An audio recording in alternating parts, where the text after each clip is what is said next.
साथ आगे बढ़ते हैं और बात अरविंद केजरीवाल यानी आम आदमी पार्टी से जुड़ी कर लेते हैं, क्योंकि दिल्ली में अचानक ही उस वोट बैंक को लेकर जंग तेज हो गई है जो अकेले अपने ही दम पर पूरे चुनावी नतीजों को पलट सकता है। ऋतु, और इस वोट बैंक पर अरविंद केजरीवाल के एक बयान के बाद कहीं ना कहीं चर्चाएं जो है बहुत तेज हो चुकी है और लगातार आरोप जो है वो बीजेपी मढ़ती हुई नजर आ रही है। रिपोर्ट के जरिए पूरी खबर आपको दिखाते हैं।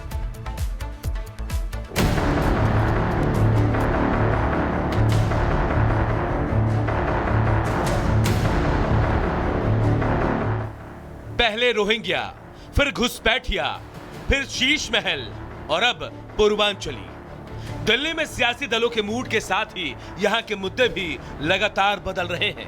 शुरुआत में बीजेपी और आम आदमी पार्टी के बीच जंग थी, लेकिन अचानक कांग्रेस की एंट्री हुई और इंडी गठबंधन में ही दरार आ गई। तो वही मुद्दों की बात करें तो शुरुआत रोहिंग्या और घुसपैठियों से हुई, लेकिन बीते कुछ दिन से बात शीश महल पर आकर रुक गई थी। मगर गुरुवार को एक ऐसे मुद्दे पर सियासी पारा हाई हो गया जो दिल्ली में चुनावी नतीजों पर सीधा असर डाल सकता है। 1 लाख वोट की असेंबली है, छोटी सी असेंबली है, उसमें 13,000 नए लोग कहां से आ गए? 15 दिन में कहां से आ गए? पिछले 15 दिन में 13,000 नए वोट बनने की एप्लीकेशन आई है। जाहिर तौर पे ये यूपी और बिहार से ला के, यूपी आसपास के स्टेट से ला के फर्जी वोट बनवा रहे हैं ये लोग। अब आम आदमी पार्टी के संस्थापक के शब्द एक नई सियासी जंग को हवा देने के लिए काफी थे।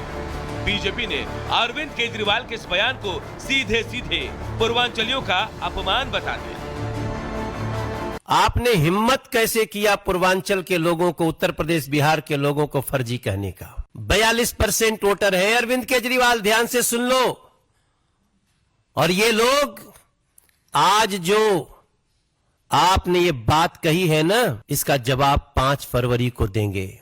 आज जो तुमने पूर्वांचल भाई बहनों को फर्जी वोटर कहा है, दिल्ली के मतदाता इन मेहनतकश लोगों के अपमान का बदला लेंगे और 5 फरवरी को ये अपमान का बदला वोट की ताकत से लिया जाएगा। तुमने पूर्वांचल के भाई बहन जो मेहनतकश मजदूरी कर अपना स्थान बनाते हैं देश में, दिल्ली में, उनको अपमानित करने का काम किया है। देखते ही देखते ये लड़ाई दिल्ली यूपी से आगे बिहार तक पहुंच गई।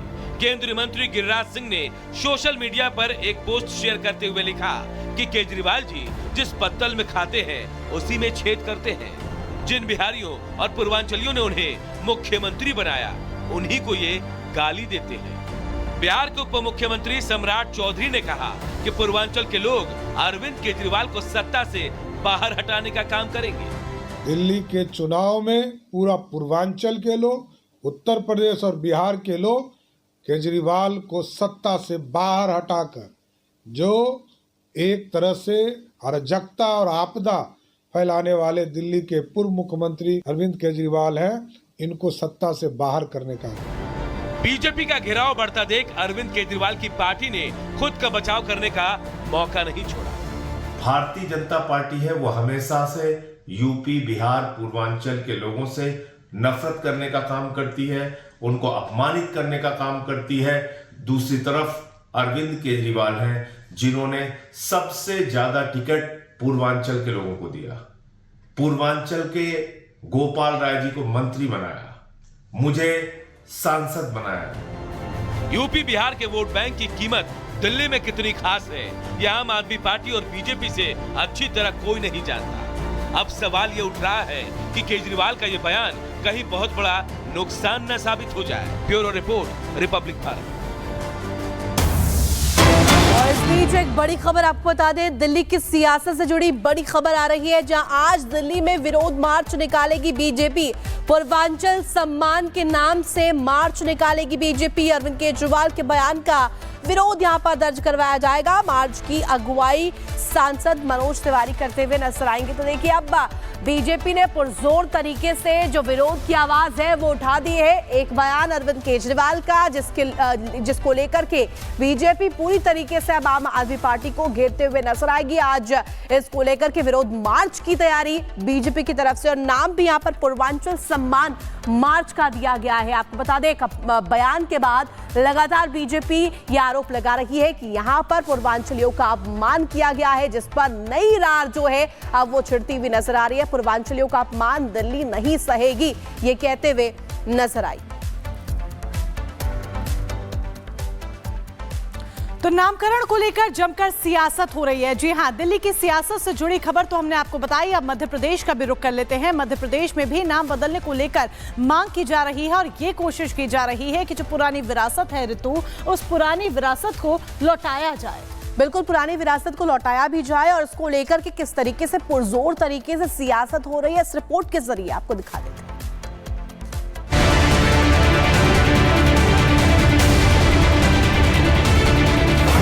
याद कीजिए, पिछले दिनों एमपी में सीएम मोहन यादव ने उज्जैन जिले की 3 पंचायत के नाम बदल दिए थे, जिसमें मौलाना गांव का नाम बदलकर विक्रमनगर, जहांगीरपुर का नाम बदलकर जगदीशपुर और कजनी खेड़ी का नाम बदलकर चामुंडा माता गांव करने का ऐलान किया था।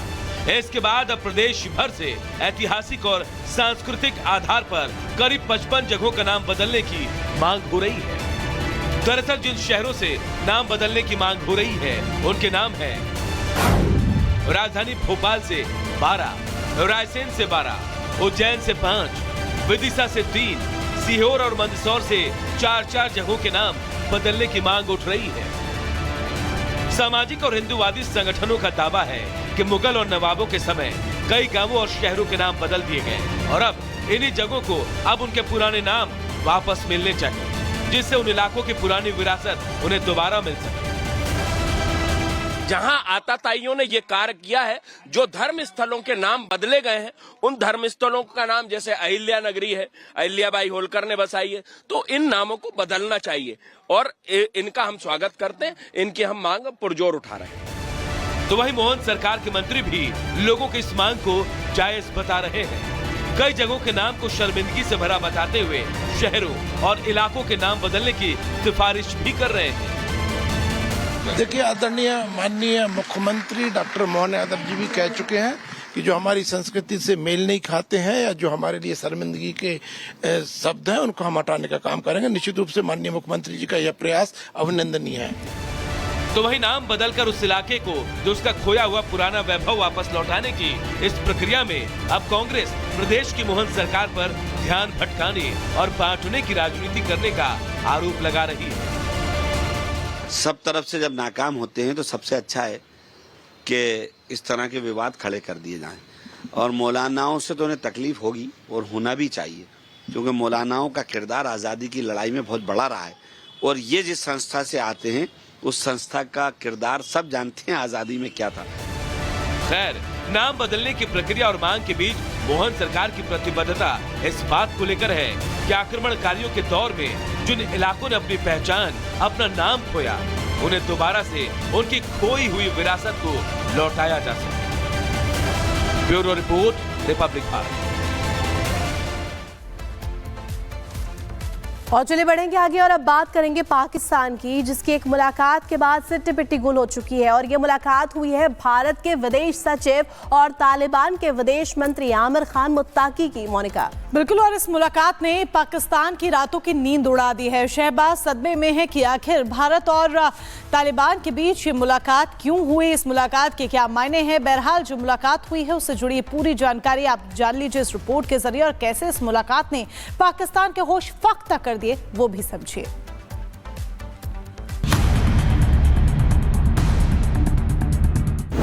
भारत अफगानिस्तान में करीबी,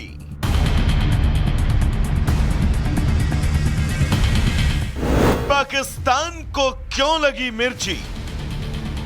भारत के विदेश सचिव विक्रम मिस्री ने बुधवार को दुबई में तालिबान के विदेश मंत्री आमिर खान मुत्ताकी के साथ मुलाकात की। ये किसी भारतीय विदेश सचिव और तालिबान के किसी वरिष्ठ अधिकारी के बीच पहली आधिकारिक रूप से स्वीकृत बैठक थी। आपको बता दें कि ये मीटिंग ऐसे समय में हुई है जब पाकिस्तान और अफगानिस्तान के संबंध बेहद तनावपूर्ण दौर से गुजर रहे हैं। भारतीय विदेश सचिव और तालिबान के विदेश मंत्री की मुलाकात से पाकिस्तान को तगड़ी मिर्ची लगी है और ये बैठक इस्लामाबाद को टेंशन दे सकती है। भारत तालिबान के बीच बातचीत के पीछे के 5 कारणों को तलाशे। पहला कारण, तालिबान का हितैषी और सहयोगी पाकिस्तान उसका विरोधी बन गया है। दूसरा कारण, ईरान काफी कमजोर हो गया है। तीसरा कारण रूस अपना युद्ध लड़ रहा है। चौथा कारण अमेरिका और दुनिया व्हाइट हाउस में डोनाल्ड ट्रंप की वापसी की तैयारी कर रही है।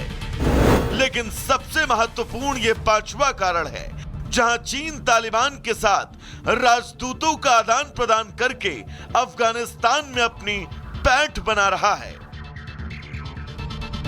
भारत ने अब तक तालिबान सरकार को आधिकारिक मान्यता देने के लिए कोई कदम नहीं उठाया है। हालांकि भारत अपने राष्ट्रीय और सुरक्षा हितों को देखते हुए स्थिति पर नजर रख रहा है। भारत जल्द ही इस निष्कर्ष पर पहुंच गया है कि आधिकारिक मान्यता दिए बिना आधिकारिक जुड़ाव के स्तर को उन्नत करने का ये सही समय है, या फिर अफगानिस्तान में वर्षों के निवेश को खोना होगा। सुरक्षा भारत की सबसे महत्वपूर्ण और मुख्य चिंता है और किसी भी भारत विरोधी आतंकवादी समूह को अफगानिस्तान के क्षेत्र में काम करने की अनुमति नहीं दी जानी चाहिए। Bureau report, Republic Bharat.